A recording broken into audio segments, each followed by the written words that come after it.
So in this video, I'm going to show you how to repair Casio keyboard. The DC jack was not working properly.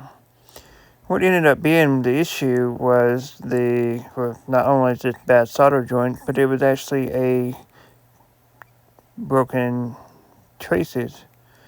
You take out the 6 middle screws here and your panel will drop out, and then you got to take out probably close to 20 or 25 other screws inside there.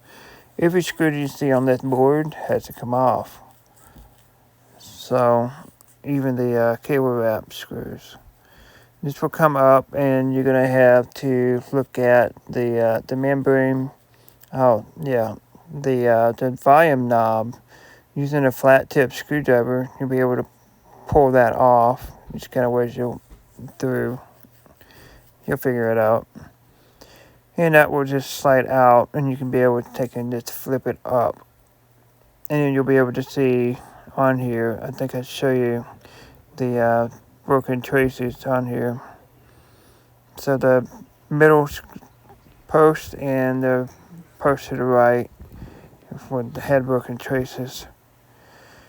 So I resoldered it.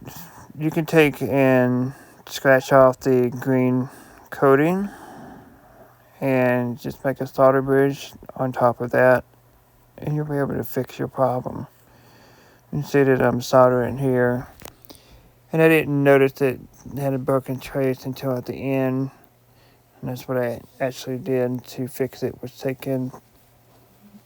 the overcoating of it and make a solder bridge across, which all that means is just a blobbing of solder from the post that's on there to the trace to make a connection. And then before I put it back together, I took and tested the system out.